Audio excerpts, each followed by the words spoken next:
Welcome to Inspiring Entrepreneurs, the podcast that delivers wisdom and valuable advice directly from Canadian business leaders. My name is Dan Delmar of TNKR Media.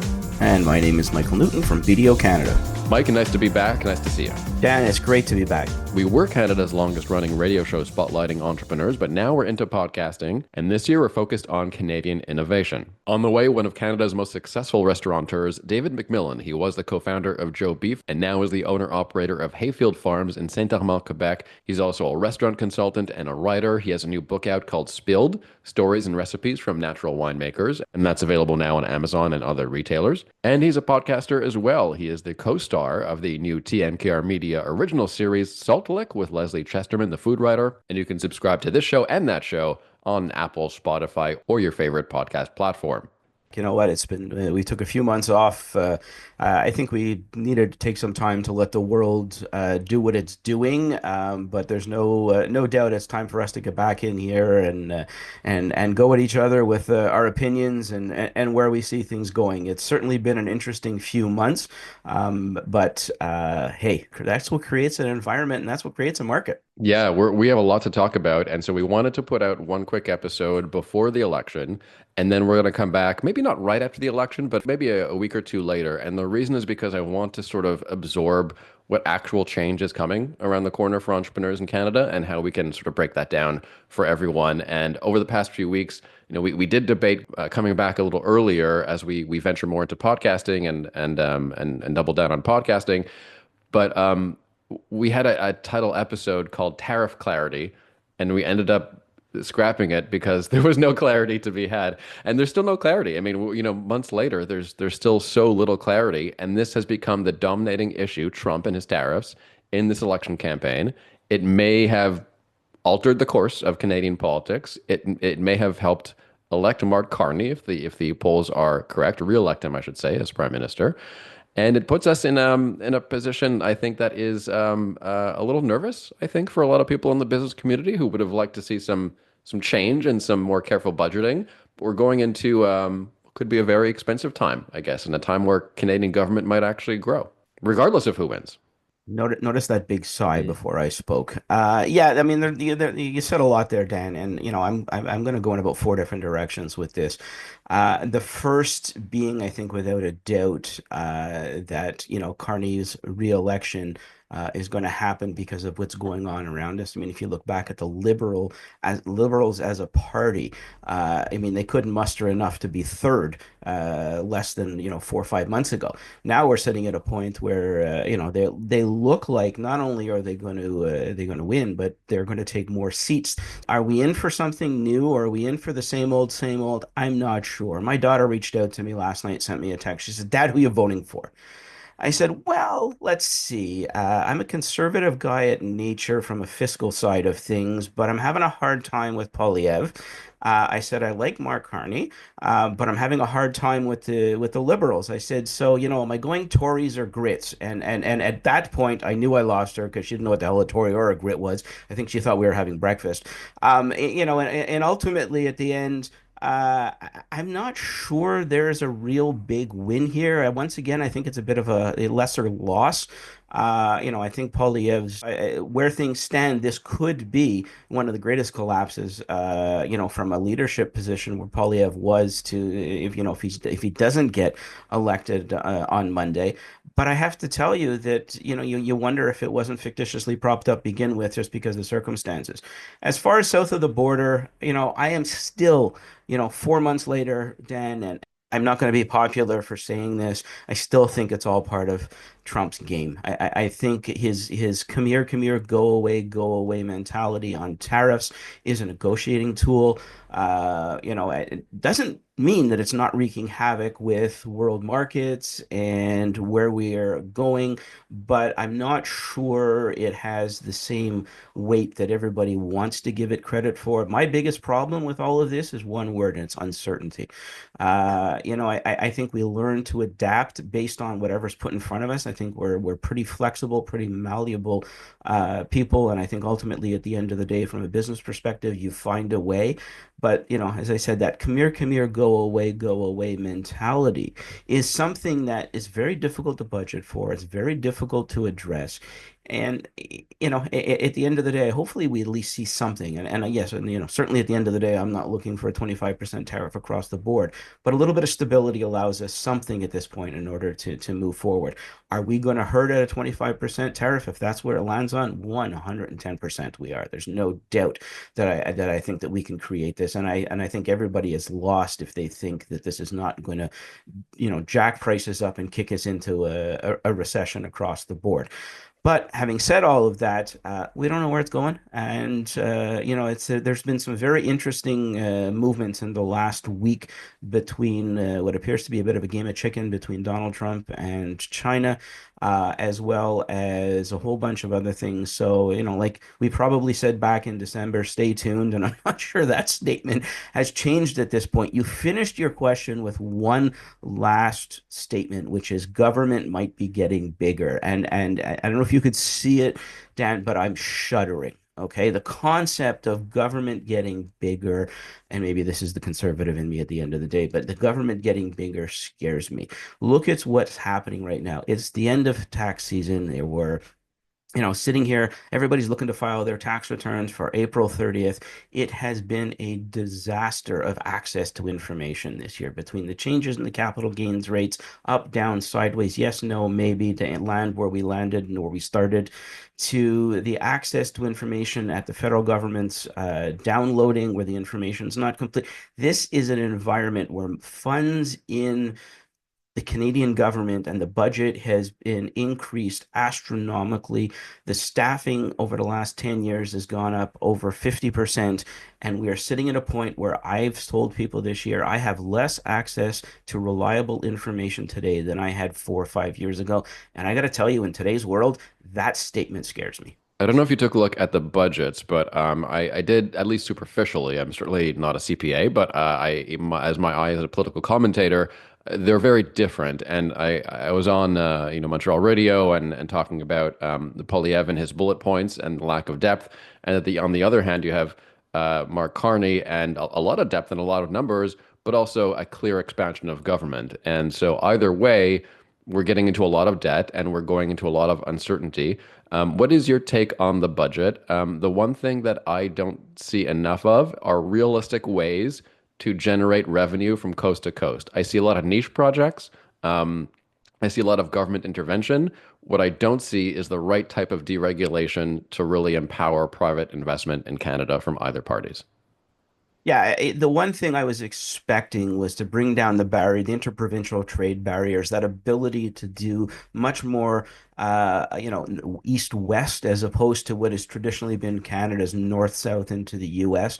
And I'm really not seeing enough being put on the table. I mean, there's only so many signs on the boards watching the hockey game that says, Kit Kat made in Canada that, can inspire me to think that we're actually moving forward in the ability to do more trade east-west.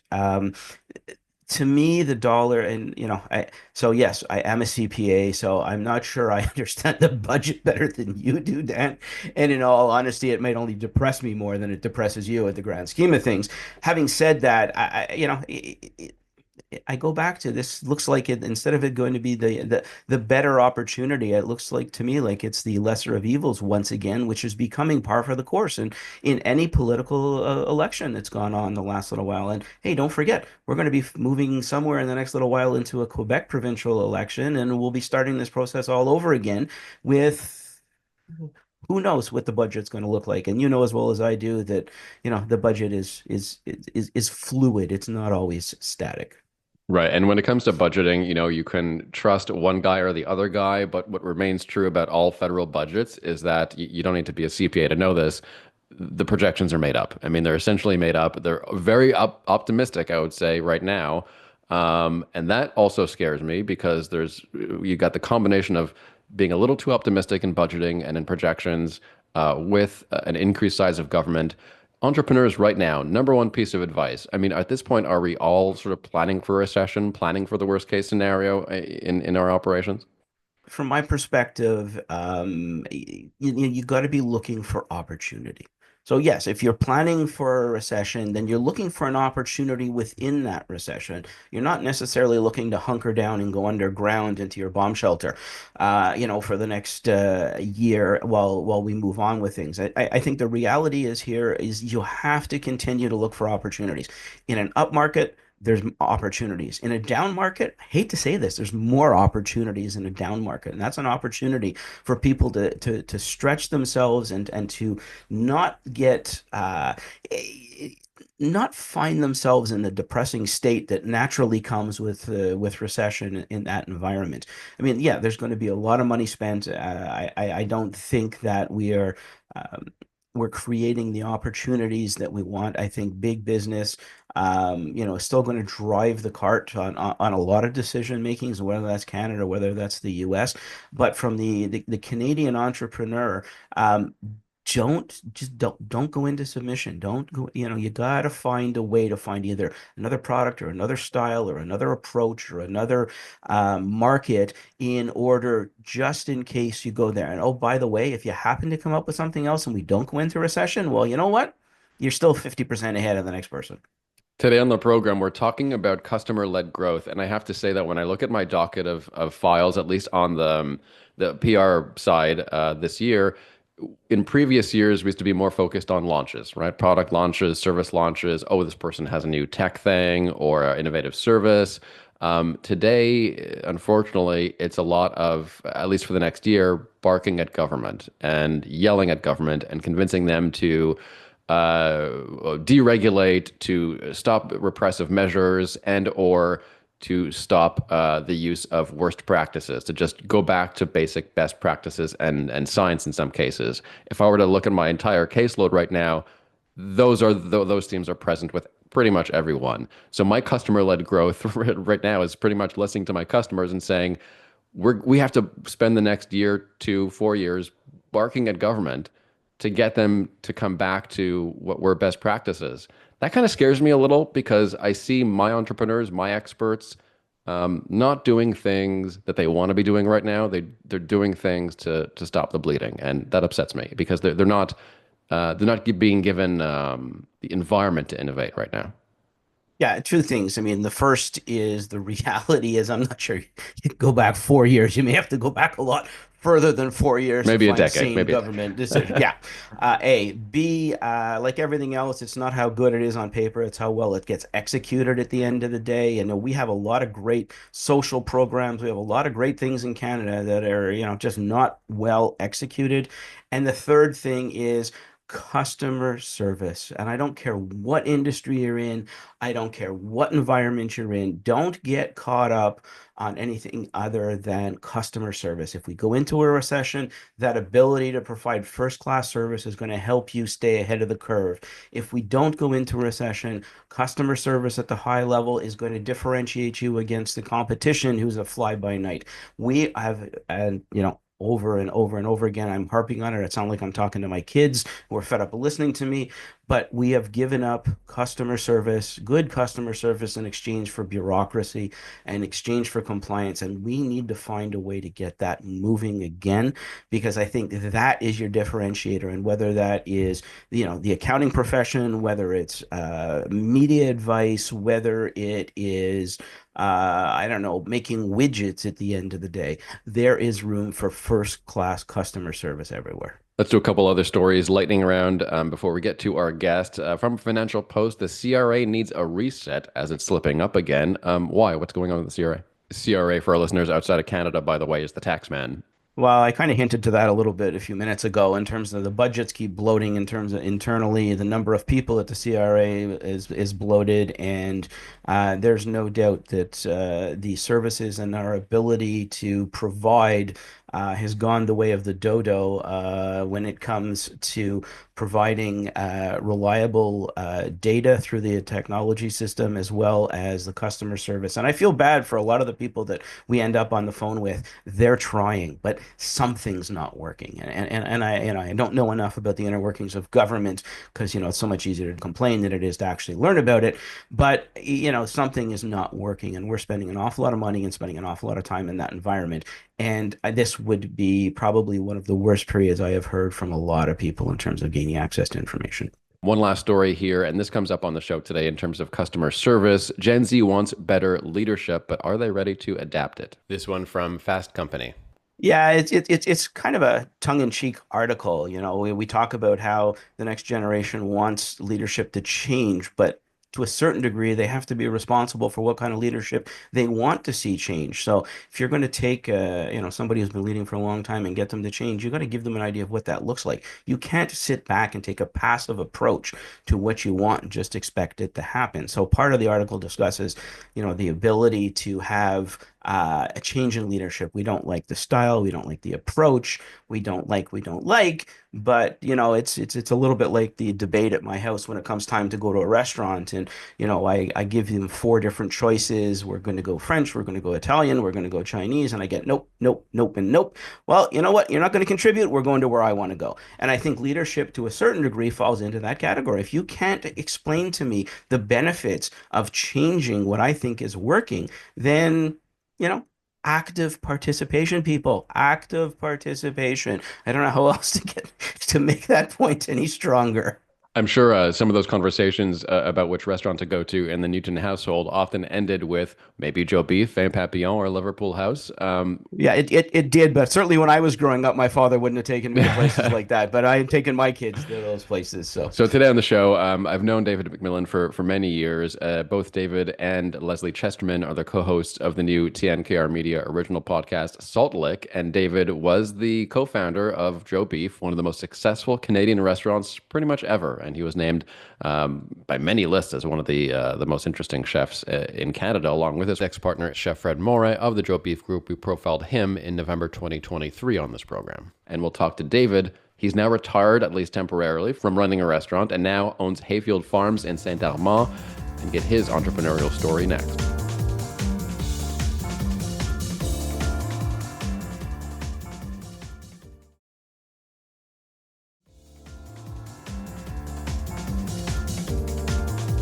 David McMillan, welcome to Inspiring Entrepreneurs. Thank you. Happy to be here. Thanks for joining us. We're going to get into the history, your impact on the Montreal fine dining scene and all of that. But first, the most basic question on the program, what is Hayfield Farms? So Hayfield Farm is my project that I started when I was still in the restaurant business. It started off basically being a 2-acre farm. We have apple trees, plum trees, pear trees, black walnut trees, and a farmable acre. I started doing that. Later on, I moved into leasing the fields behind me, and to Thuic lease, fancy word. I'm actually buying it now. But yeah, then we planted a vineyard. A vineyard, before it starts producing fruit, is a few years, 3 to be, to start. But I think a good harvest start around year 4 or 5. And it was kind of a retirement project, business kind of idea. So here we sit today. I think the vineyard is 5 years old. We've just upgraded the barn to be able to make wine and label wine and sell wine here on the property. And we continue to grow vegetables, apples, pears, and plums. And we sell grapes over the last 2 years. And yeah, it's kind of a lifestyle change for me somewhat. I was fed up of being in the city in the restaurant business.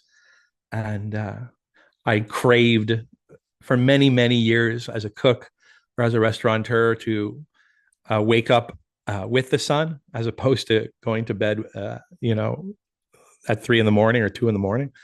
So now I go to bed at 7:30 p.m., if not 7.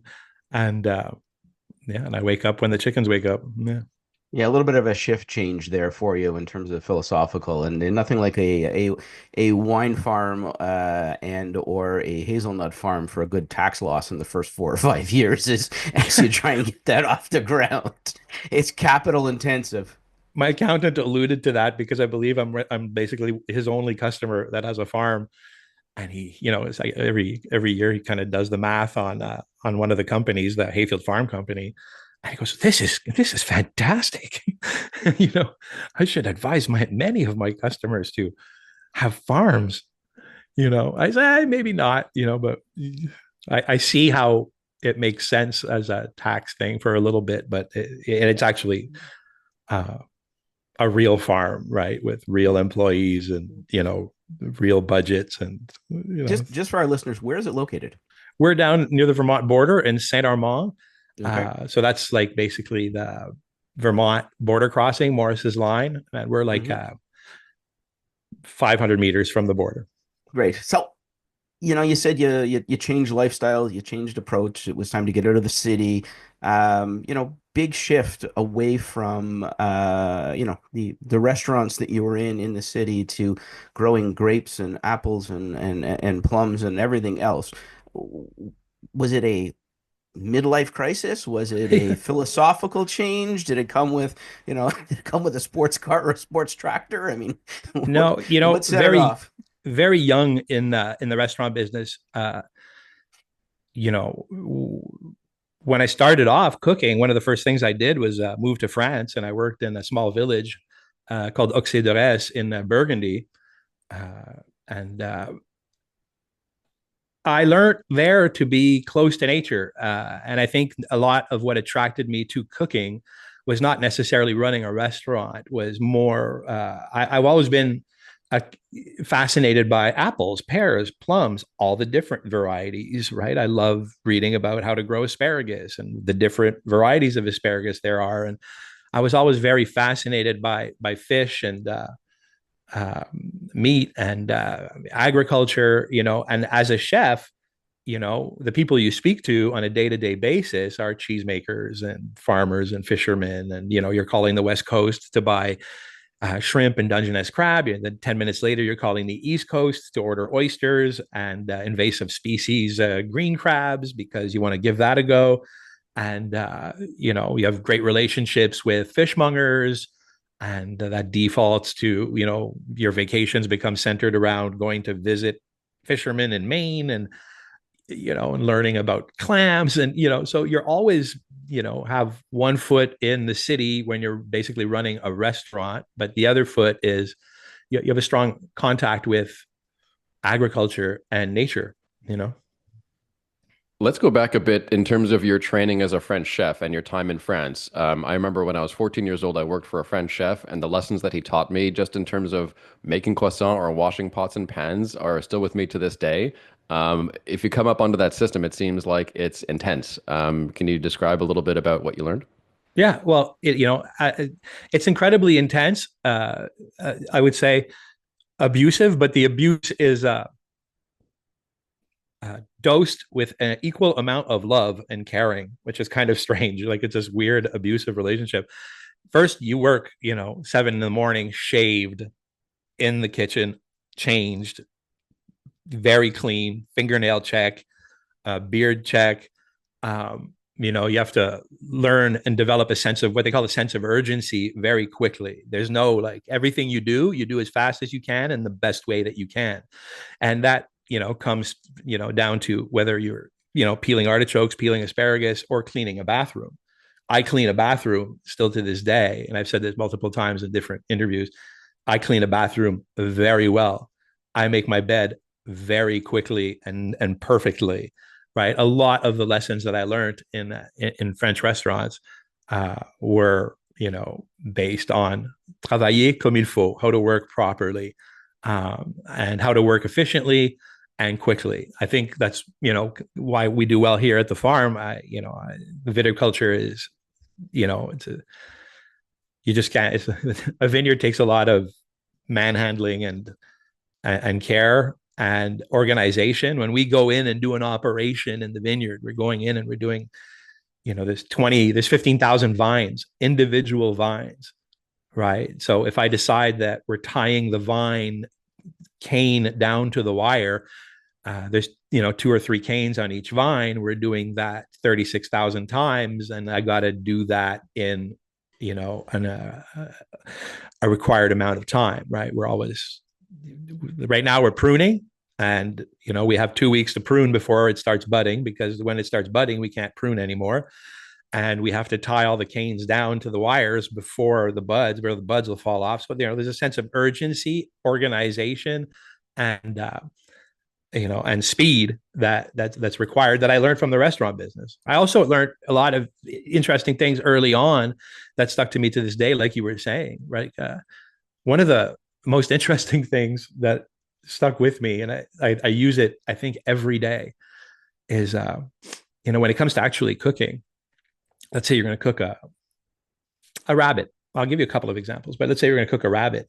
The best things to serve with a rabbit are things that would be in a rabbit's environment, right? Or things that rabbits would eat, right? So, a roasted rabbit with carrots, onions, and celery and apple cider makes a lot of sense. I don't want to say academically, but smart wise, because rabbits would love all of those things, right? Rabbits enjoy apples, carrots, onions, and celery. So it's just logical to serve it that way. Now, when you take that to fish, you get a beautiful striped bass from Quebec, or the Maritimes, or even Maine. You have to think about the striped bass. If a fisherman caught the striped bass, what are the things on the shore that might be there? So automatically, it makes sense to cook striped bass with clams, potatoes, carrots, onions, celery, northern herbs, maybe sage, thyme, apple, those things. It makes less sense perhaps, but it could still be delicious to make a striped bass with a mango salsa and avocado.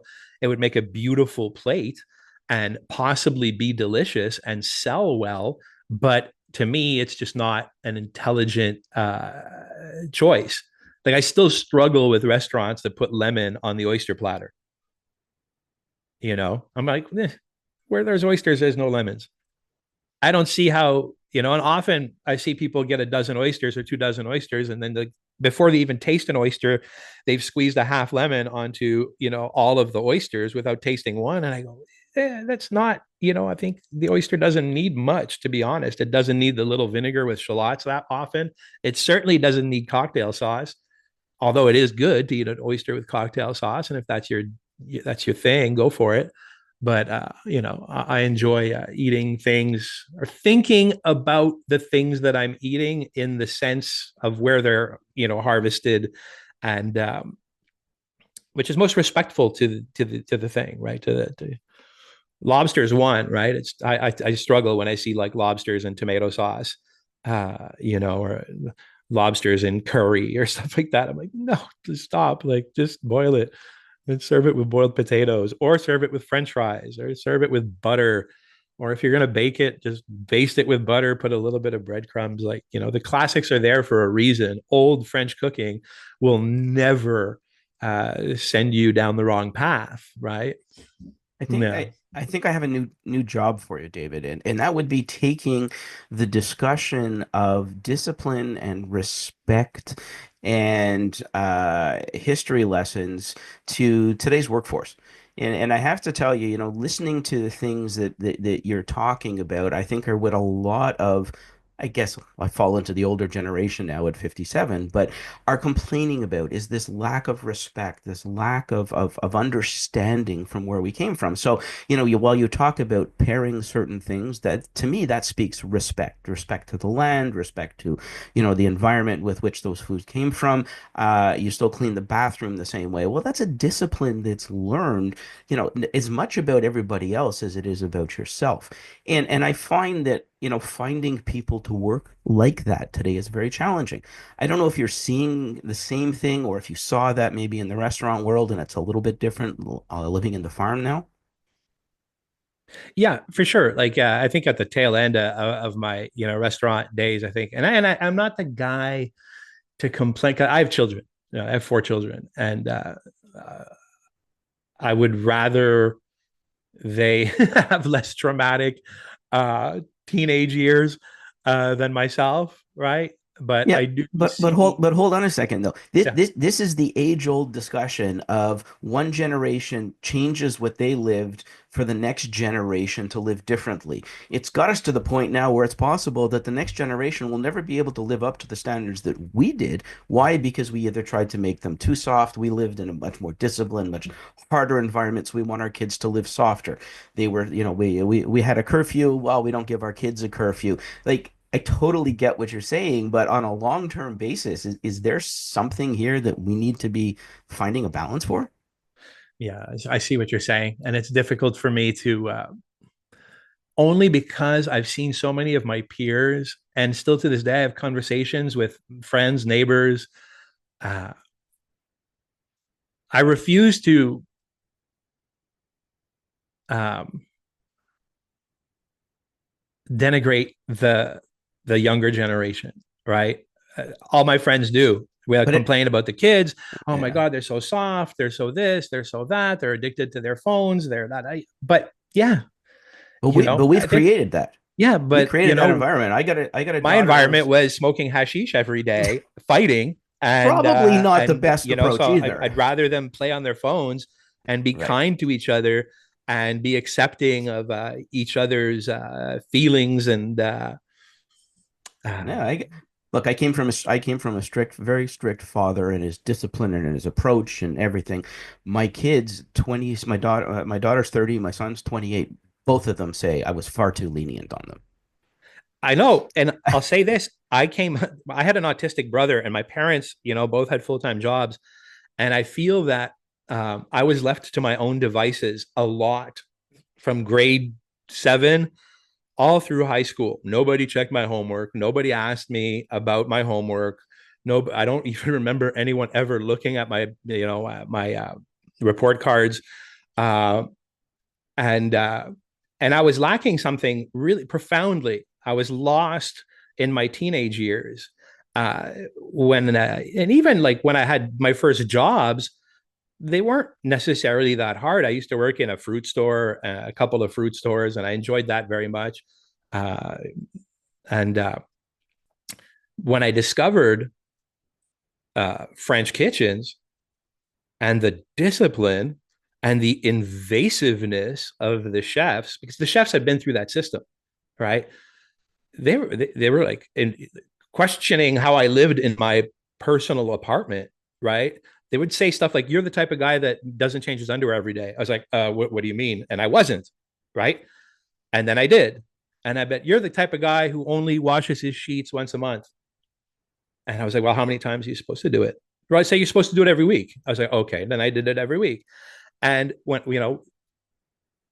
I fell into the French kitchen system, it gave me this insane discipline that I was craving, that I needed. I felt fulfilled, even at a low level in a restaurant, because these older people around me were like, "That's not how you peel a potato. Watch how I peel a potato."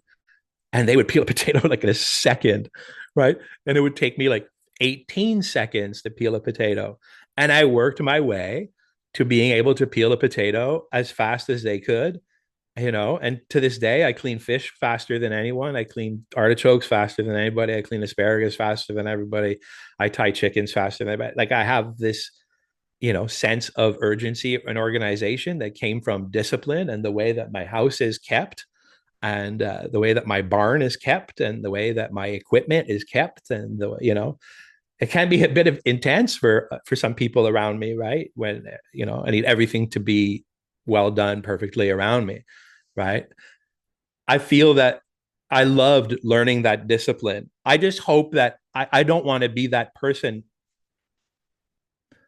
All I want my children to have is to be loved and to be happy. That's a tall order even these days, right? um, I want them to find their aha moment and become great at whatever they choose to do on their own. But when they do figure out what they want to do, then I will guide them to be the best at what they do, uh, in the simple way that I can tell them. My mom once told me, she said, "David, I know you're working at a gas station, but if you work at a gas station, that's cool. But if you work at the gas station, make sure you give a service that's better than what the other guys are doing, and do your job better than what the other guys are doing, and do it faster than what the other guys are doing." And I remember like that stuck to me somewhat, right? We'd gone to a restaurant soon after that advice from my mother, and I was fascinated at how good a waiter was that had served us that evening.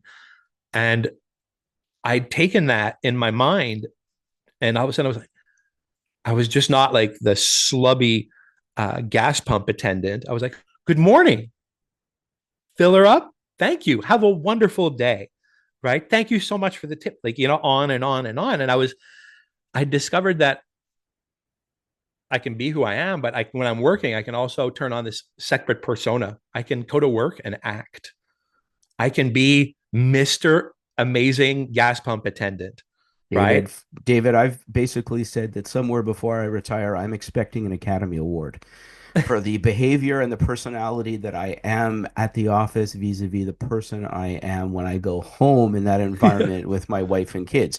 Some days somebody would argue that both of them aren't very pleasant, but that's a whole different conversation. But I hear you totally. And I think we learn that from the environment and the experiences that we gain around the world. And it's interesting because the kind of tough love approach, which I kind of equate the discipline in the French cuisine to the way a lot of us were brought up, that is that tough love environment was meant to teach you something, but it came at a cost, right? It came at a crusty person, or it came at somebody being harsh. Our generation looked at it and said, well, can't we do the same thing without being a bit of a, you know, PETA, right? A pain in the ass at the end of the day. And I think that's the conundrum we're living now, because I keep reading about how, the next generation now is looking for tough leadership again. They're looking for people to take a harder approach, to teach them discipline, because everything we do in life, the pendulum goes from one side to the other and never seems to find its way in the middle. I think the French restaurants took it to an extreme, though, that was, absolutely had to be um, addressed. I came up basically in the last years of what they call in France la coupure, or 40 hours. Today in France, it's 44 hours like it is here. And any hours you do over 44 hours, I guess you get time and a half pay like we do here. But there was a period in France where they'd basically saying, oh, you make $300 a week and you work from 7 a.m. till midnight and 7 days if I tell you to, and you have nothing to say about it. And there was some great, I've had great, stern, disciplined mentors that were, um, great teachers, but hard men and women. But I've also had some fucking wildly toxic ones, right? That were, racist, said horrible things, misogyny and on and on. So, I learned a lot of good, but I also learned a lot of bad. And I had to, through my career, I had to, reset several times. I had to reset in the 80s. I had to reset in the 90s. There was words we said in the 80s and 90s that, we can't say anymore today. And I agree with that. Right. But, I believe that we can work in restaurants in a very professional way,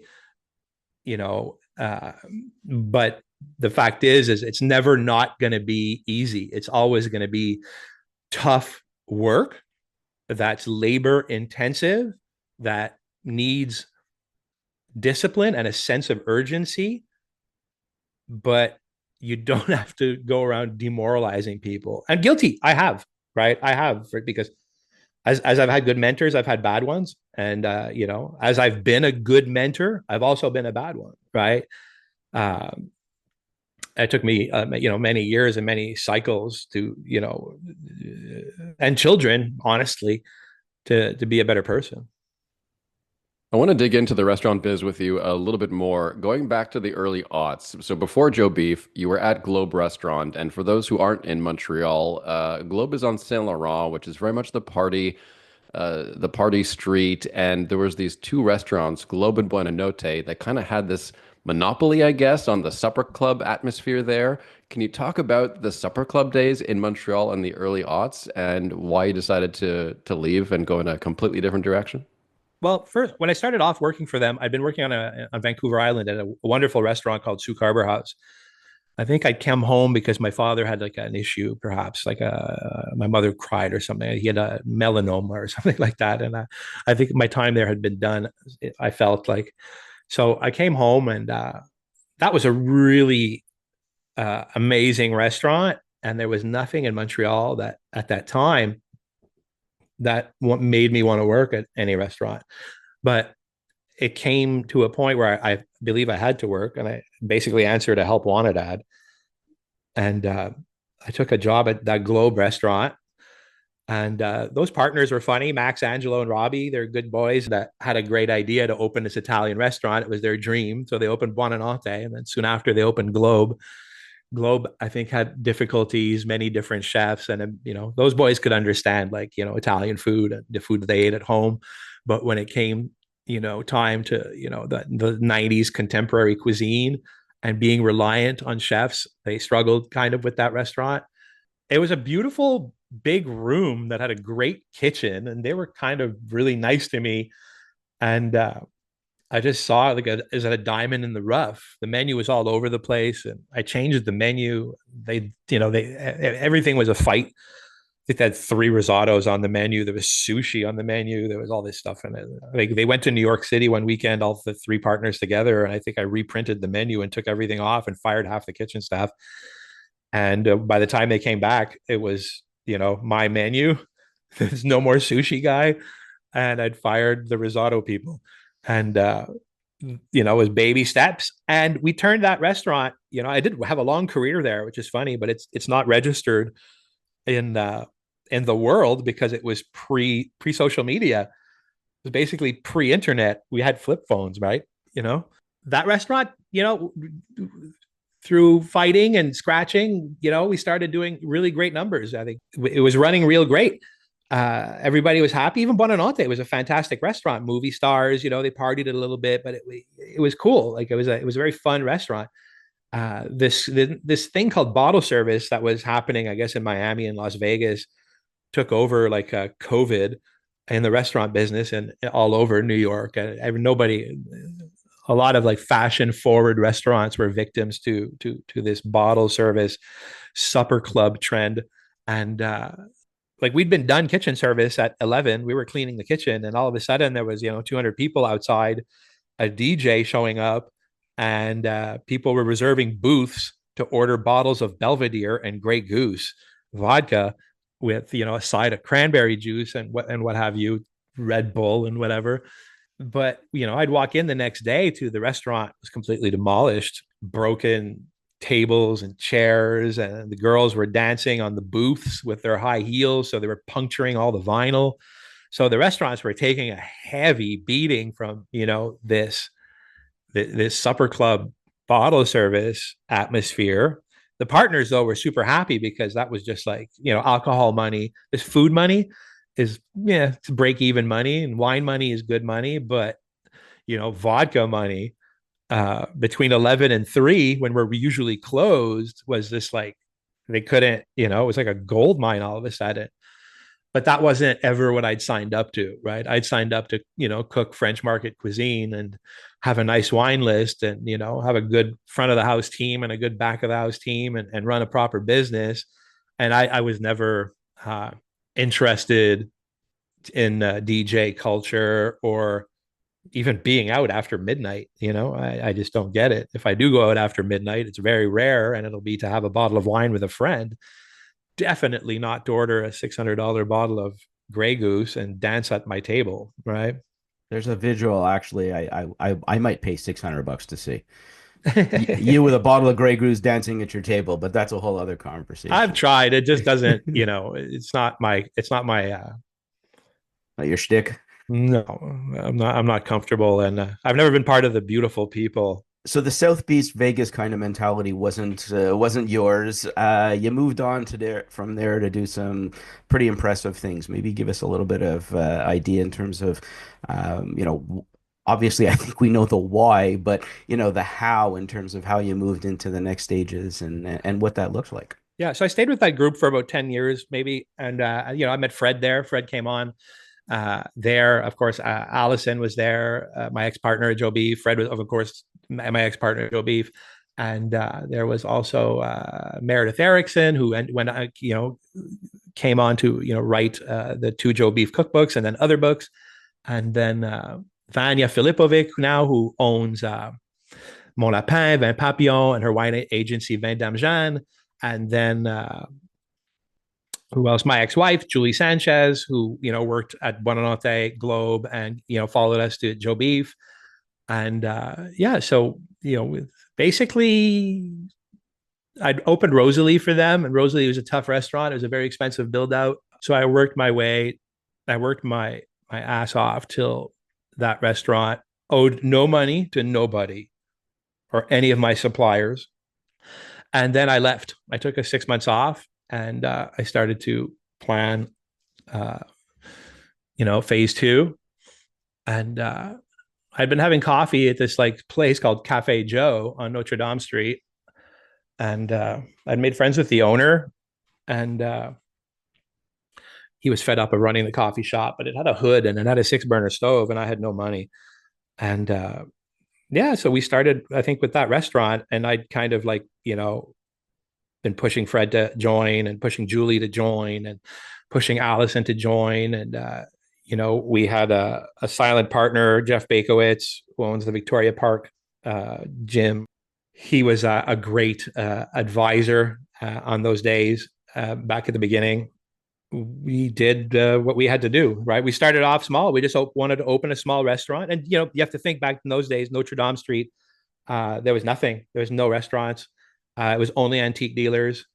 But I loved that it was proximity to Atwater Market. And I loved that. I loved the antique dealers. Yeah, I loved going, like, I still to this day, I can't not go into an antique shop when I drive by one.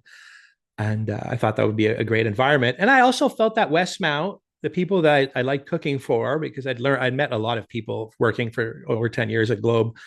I met wonderful people, a lot of them lived in Westmount. And I just thought it was a lot easier for my regular customers in Westmount to drive down Atwater and park around Joe Beef, because back then you could park like in front of the door. There was nobody, there was nothing there after 5 p.m. And yeah, I think it worked out well. We started off basically just doing, I think, a few appetizers, a few main courses. We wanted to basically have like a little tiny steak restaurant that featured fresh seafood, right? And a bunch of wines. We started off very inexpensive. And I remember it was Aldo Bensadoun of the Aldo Shoe billionaire, who was always been a good customer of ours up on Saint Laurent Street. I think he said to me one night, he goes, "David, it's nice what you make, the food, very nice. But I work very hard in my life, and I don't eat $18 fish." I was like, because $18 fish is like monkfish or something, trout or some, whatever, cod or whatever. And, I think he wanted Dover sole or tuna or stuff like that. And I'd heard that, from 7 or 8 customers. And again, when you open a business, one of the greatest things I learned in business is the business that you open might not be the business that you've envisioned. You have to keep your ear to the ground, especially in the first year, especially in the first month. Every comment that you hear from people that you trust, don't just brush it off and be this like, no, but this is my vision and this is the way I want to do things. No. Listen very carefully. I heard, leaders of business told me that they loved coming to the restaurant, but they hated that the most expensive bottle of wine was at $75. I adjusted that within 2 weeks. And then they had the bottles of wine that they were accustomed to drinking. I'd even say, write down on a piece of paper which wines you want me to have, and I'll have them next time you come. We learned very quickly that, people didn't want to just have the best steak in the restaurant to be a hanger steak. They wanted, sirloin steaks and rib steaks and, steaks for 2. And we accommodated that immediately. And, they said, it'd be nice if you had lobster. And, we moved towards that. And, it was very, very, very much based on listening to the customers. And I'll say this, those formative years at that restaurant, all of us, Vanya, who's gone on to do great things, my ex-wife, who, does great things at Google, Fred, Allison, Meredith, everybody was very attentive and listening to what the customers were saying. And that restaurant was tiny. It was 30 seats. So we could react within hours. What we'd heard on Friday night, we could remedy by Saturday, right? And, so it was important. And the customers built that restaurant, guided us to what that restaurant was to become, through everybody listening together. Sorry if I'm long-winded. No, on the contrary, I thought about inviting you on the podcast, David, because we're creating this other podcast together, and you went on this tangent about customer-led growth by listening to your customers and everything, and I wanted to actually share the clip. So this is from the Salt Lake podcast, also by TNKR Media, which is co-hosted by David and Lesley Chesterman, the food writer, and here is David talking about that key feedback from his clients. I've always said this. I said, it's the customer who decides what your restaurant will be ultimately. You can have this idea, Right. that I want to do this, I want to do that. But when you open a restaurant, you have to be quite à l'écoute. You have to be listening to what your customers say. If your customers are saying that the wine list is, there's not enough selection, and you hear that 10 times the opening week, well, you got to act upon that. You have to have next week, you have to have a lot more selection on your wine list. If the customers are saying, if you hear 40 times that this restaurant is too expensive, it's too expensive, it's too expensive, well, you might have to adapt for next week and change the pricing of your restaurant. I was actually surprised with your take on this because my perception of the classical French chef is one who's stubborn, one who does not want to listen to the customers, one who knows what's best for the customers and wants to impose their vision in a sense on the clientele. But maybe I'm using a stereotype there. Well, yeah, you have to understand where we were coming from, though. Meredith, Vanya, Allison, Fred, and I had been working at Globe, Buonanotte, and we'd opened Time Supper Club for them and Rosalie. And these restaurants were, at that time, don't forget there was a Hollywood tax credit, right? So, we were cooking for A-list actors day after day, week after week, year after year. There was also like a real heavy, glamorous, non-glamorous element back then. I don't know. It was a weird time. The restaurants were wildly expensive, and we were doing seafood towers and caviar, and people were drinking champagne all the time. And our response by opening our tiny restaurant was we were anti that. That's not what we're doing. We're opening a tiny little French restaurant.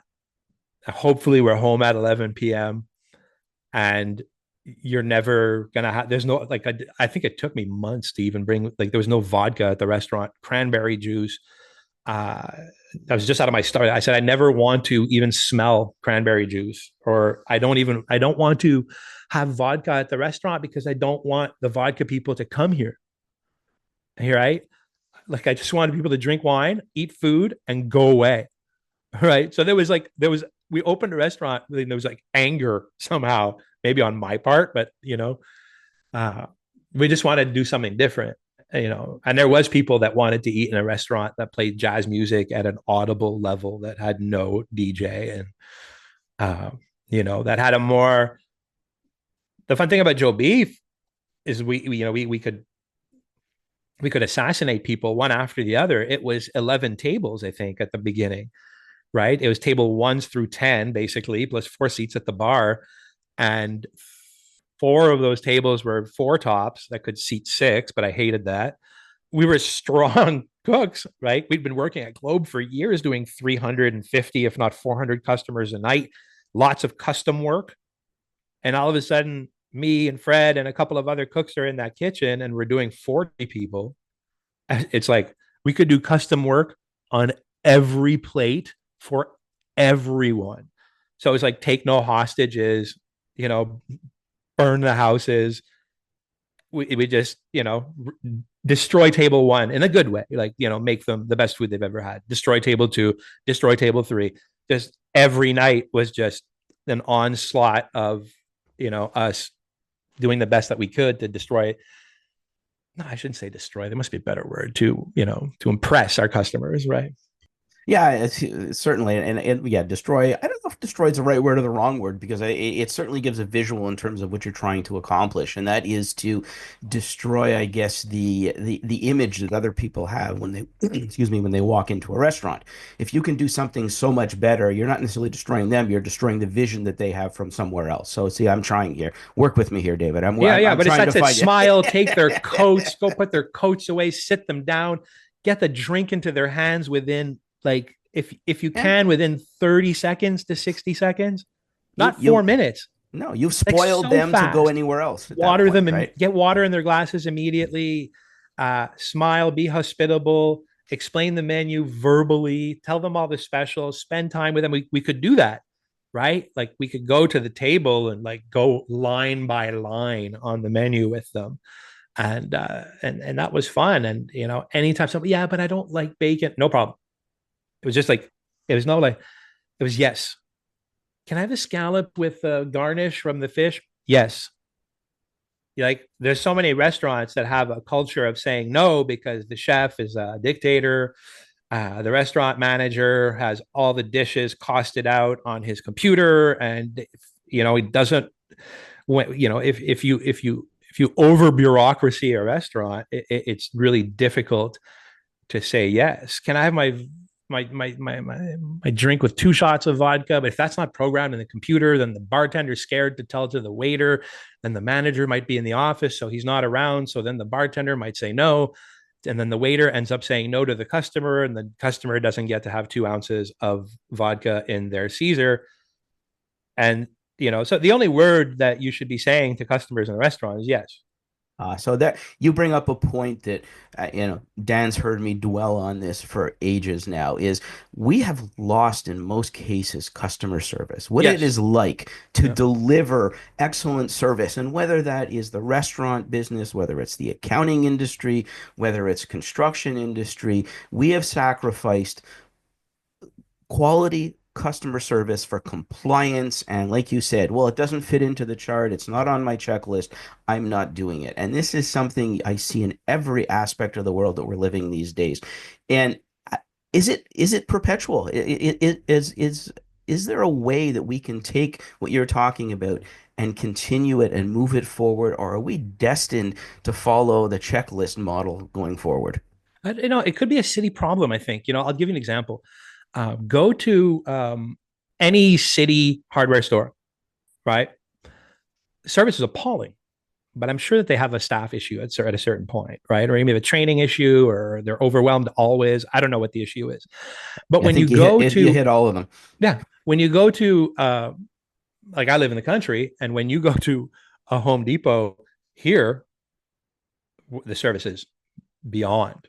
Because over here, you're going to have possibly a 64-year-old man or woman running the tools department, and they might have spent 35 years in the construction industry. And now this is their part time job, and they are unbelievable at their jobs, right? I see that so much here in the townships that, when we go to hardware stores or woodlots or even the grocery, people need their jobs, are holding on to their jobs, don't leave their jobs, and are very good at their jobs. Whereas, a similar grocery store to the one here in Freelisburg in the West Island it's transient workers, students for 3 months, and that's it. Or, so a little bit of that maybe. But yes, service is dying. It's a shame because I love being of service. I think that, in any other life, you know, I would have loved to be a waiter. I would have loved to work at a hospital. If I would have loved to be a medical professional, I would have loved to be a butler. I love being of service. There's nothing better, no matter what industry, than delivering awesome service and the the feedback that you get, the look on somebody's face, more so if you can do it today because it's an exception. But you get that feeling from people that are just so appreciative. And yeah, every once in a while you get somebody who's not, and you say, okay, well, that's par for the course. But the reality is, if you're providing that service, there is such a sense of satisfaction that I'm not sure a lot of people really even understand because they haven't grown up in many cases with excellent service. That ability to talk about what you're talking about, David, in the restaurant and make a change on a menu and or on an order or whatever that case is flexibility, right? You talked about that at the beginning about running a business in terms of having flexibility to run the business and make some changes. Well, that goes a long way in providing that sense of service as opposed to somebody holding up a checklist and say, no, this is what you can order. So walk into McDonald's and you look up at the screen and there's the 7 things you can order. Yeah, exactly. It's funny though. Have you noticed McDonald's has been making like all kinds of uh, strides to, you can go to McDonald's now and order a quadruple cheeseburger. You can order just the meat. You can order off menu at McDonald's now. It's so bizarre, right? And their new marketing campaign is almost like you can order off menu. You can make things up and we'll do it. And I'm like, that's kind of cool, right? One thing I want to bring up with you is your mentorship over the years, and you could almost say that there's this kind of like pixie dust surrounding Joe Beef, where you've just sort of created all these different businesses, or your alum have created businesses. Tell me, David, how many times you've heard the following headline? Because I heard it at least 2, 3 times. Joe Beef alum starts casual chicken joint. Yeah, well, it's that I'll never take credit. I think any of us, you don't take credit for any of those things. It's impossible. Everybody who worked at that restaurant worked hard at that restaurant and learned things at that restaurant and made relationships in that restaurant, in those restaurants, and were inspired to go on and do their own things. Right? I love it. I think it's great. There's a lot of people around, and it's cool. Even the way that I feel that, I think when we did the Vin Papillon, more so Vin Papillon than anything, but and Vin Papillon is a great restaurant to this day, hums along. But when I see like a lot of the food that's going on in Montreal, it's so I don't even think the people cooking it even realize that the lineage of this food that they're cooking is basically from an original menu that we wrote back in the day, right? Basically using vintage plates, the way that we plated razor clams, the way that we did the ham and cheese with brown butter. There's so many like that. There's so many iconic dishes from Vin Papillon, especially that are all over North America now, right? And I see Vin Papillon food in New York City, Chicago, Miami. Uh, it's really interesting. Yeah, I like that. I'm happy to that all of the people have been successful and doing their projects. Right. I have a silent pride in it. Kind of all those relationships are though. Some of them are great and some of them are more tenuous. You know, uh, when I was working in the restaurant, you're always very appreciative towards your mentors and always were forthcoming about where you were from and who taught you and who your inspiration was and history, right? And I find that maybe the other generation is less. They kind of want to see like they want to see more self-made, right? They want to, how do you say in French, they say couper le cordon, cut the umbilical cord, right? But it is what it is. It may also be that we're not inspiring the way we used to. If you look at, and to me, if you talk about where you came from and who you used to work for or work with, there's a sense of pride. There's a sense that you accomplished something there and that you're happy to talk about. Obviously, if anybody who ever left somewhere they didn't like didn't go and talk about how wonderful they were and who taught them going from there. Again, it goes back to a customer service model. If we're not providing the right customer service model, we're not teaching the next generation about how to carry that forward, no matter what industry that we're in. And I think that it begets those that are in charge in the leadership roles to continue to inspire, continue to push, continue to create an environment. Do I agree with you that some of of it is, yes, they want to be self-made men and women, 100%. There's no doubt that some of it is that. But I think any good inspiration, regardless of generation, regardless of age, will always come through. And I don't think you can avoid, as Dan said to you, the success of the spin-offs of people that worked with you, without saying somewhere in there that you had a little bit of a hand in it, one way or well, another. somewhat, it is in the good and in the bad. And often, I'll say this, I have a good relationship with my ex partners at before them, saying Globe and Buonanotte and those guys. Those guys have gone on to open more restaurants and be successful, and they're great. But one of my mantras when I started working, when we opened Joe Beef, is like, and I think I said this in the press a couple of times, much to their chagrin. I said sometimes when I'm faced with a decision in business, I think, what would they do? And then I do the complete opposite, right? So that's that's a little bit of what I face, I guess, from the generation that moves on, right? What would David do? Let's do the opposite of what David would do, right? So there's a part where it's like your kids, you're proud of them, but they're also like they've analyzed you, they've taken the best from you, but they've also left the worst from you. I'll give you another example though of what you were saying.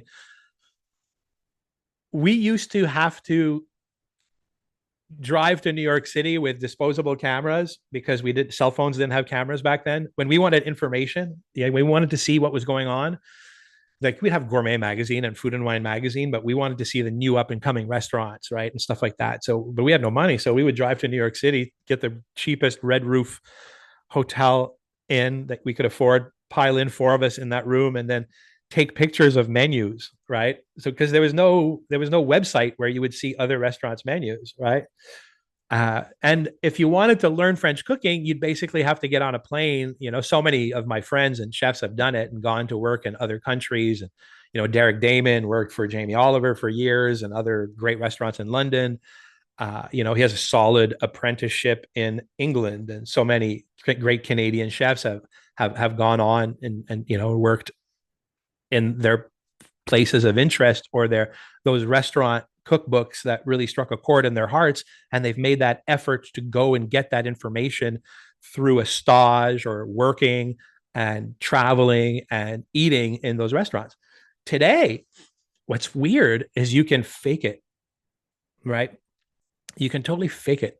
You can basically be like an okay line cook, right? Never been to France, never been to England, never gone to a restaurant in anywhere, and you can just fake it from Instagram, right?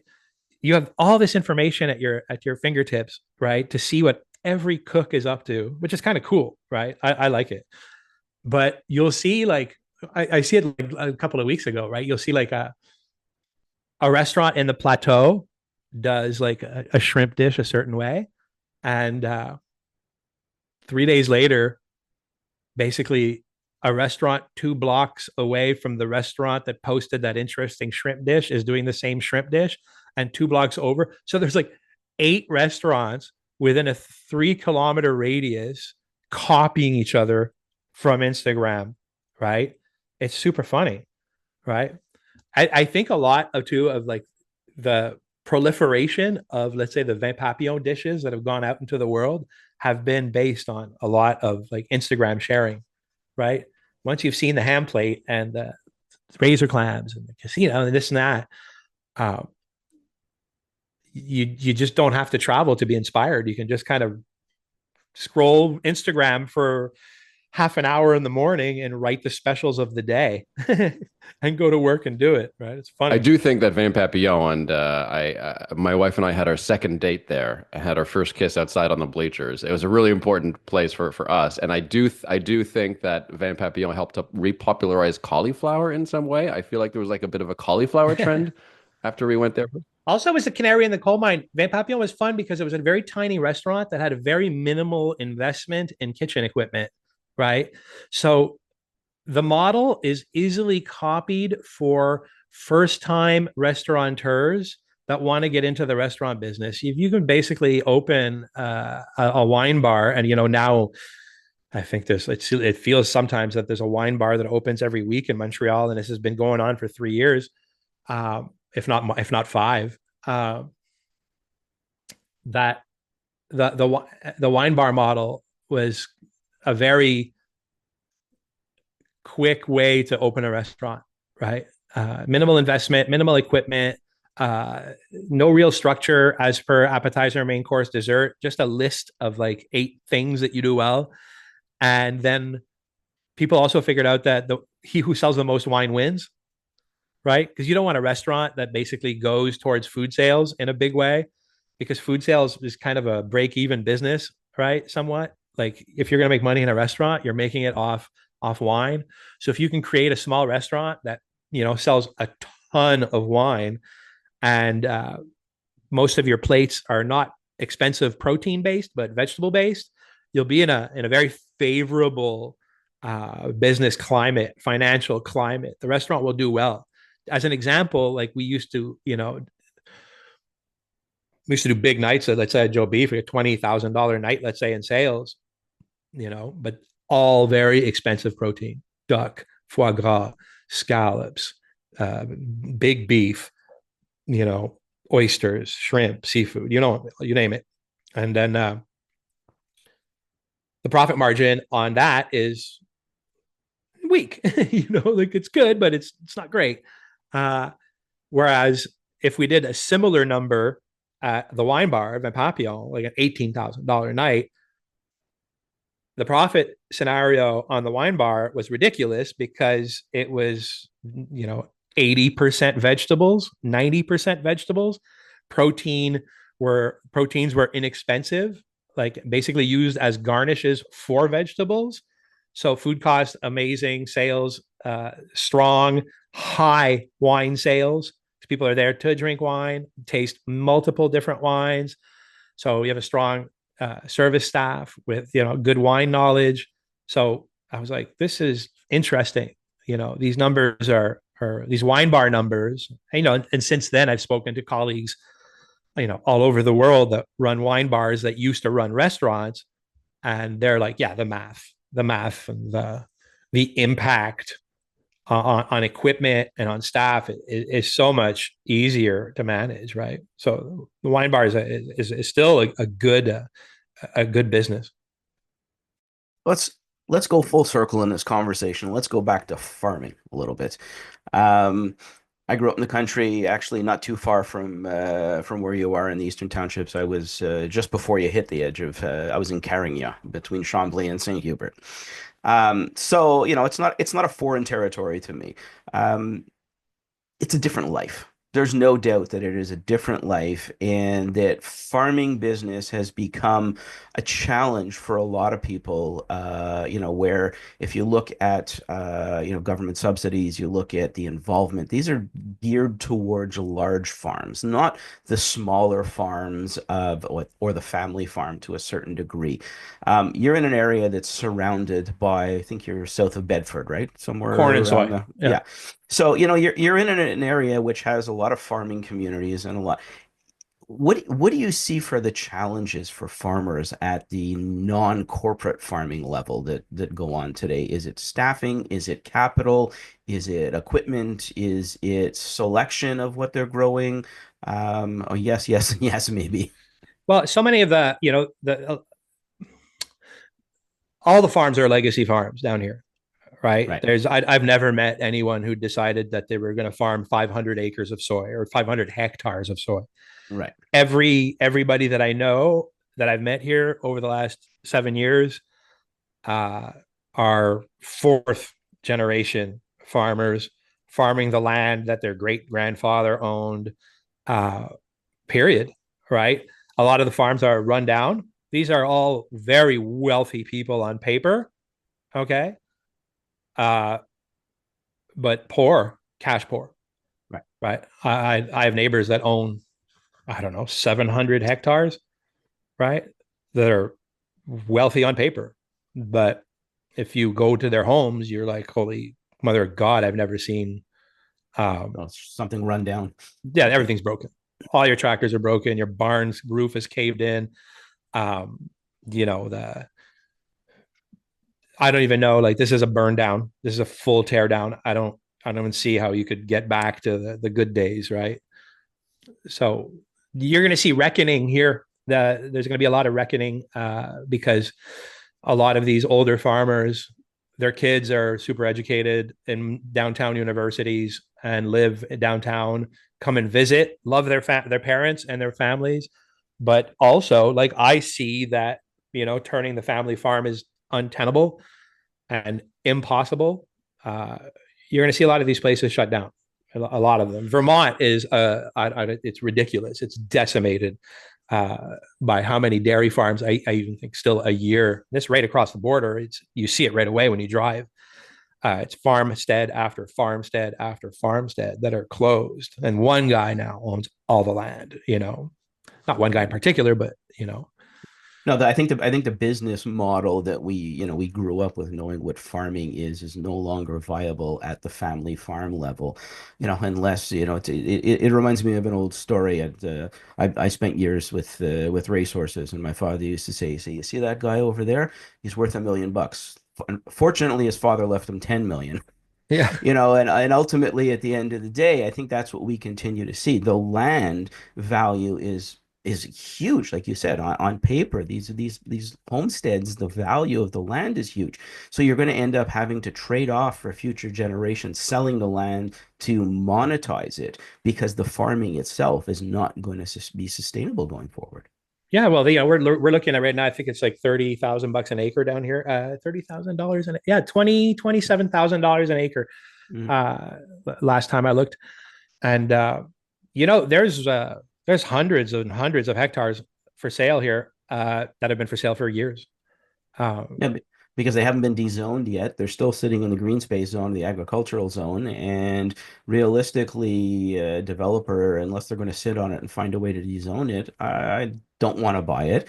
And if you're you and I, for most people, if you're going to buy some land, you're going to farm it yourself, but you're not going to. I mean, you're probably one of the few in the area that started a new farm. Yeah, well, yeah, we're a handful of vineyards here, and yeah, it's not a great way to make a living, to be honest. I love it. I had to do this Mhm. at any cost. It was in me as something that that I apologize as some I had to do this. Like, it's always been. I can't tell you. I was dreaming about this 15 years ago, cooking in a kitchen like that. It was the. I've been studying viticulture, vines, clonal selections, trellising.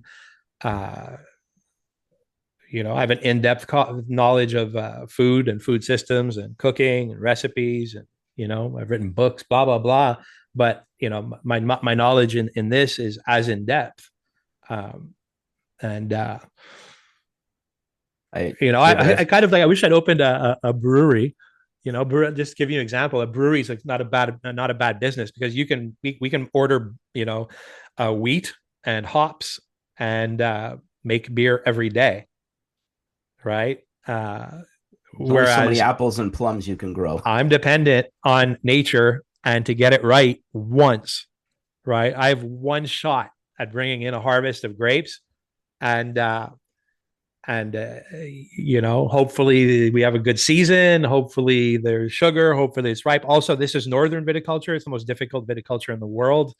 We have to cover the whole vineyard in geotextiles. We have to hill up. We have a little bit more groundwork than people do in more temperate climates.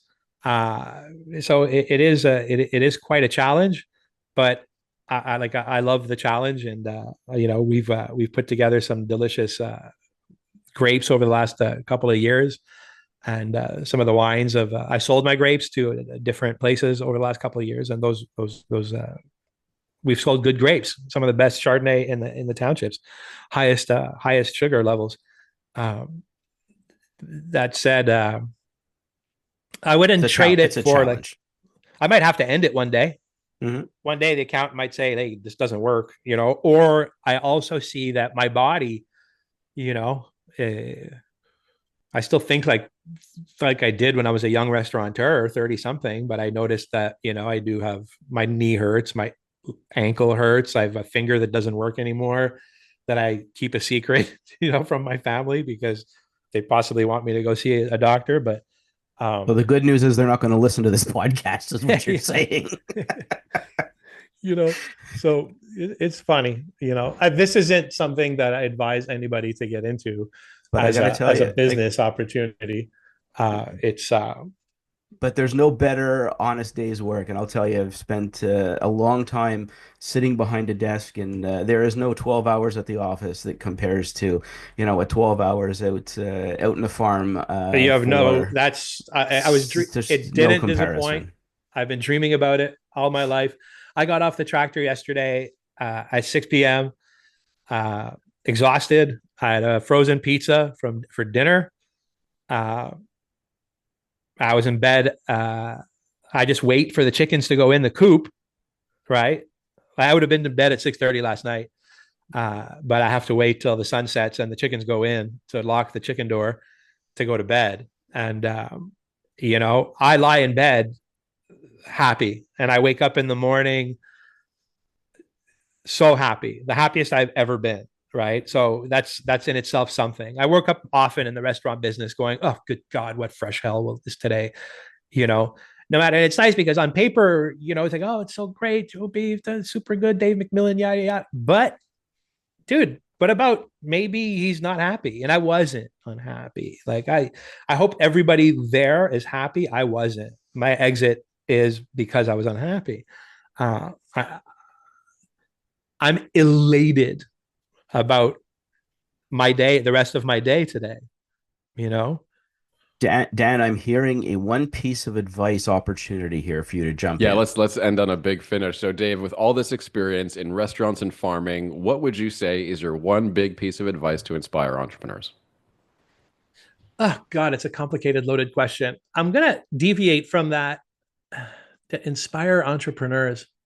I don't know. I'll say look towards history, create things that, in your opinion, should exist that have existed, right? Is that crazy? When I saw that space at Joe Beef, I said, like, I sat across the street with Fred back in those days, and we knew what that space was going to be, right?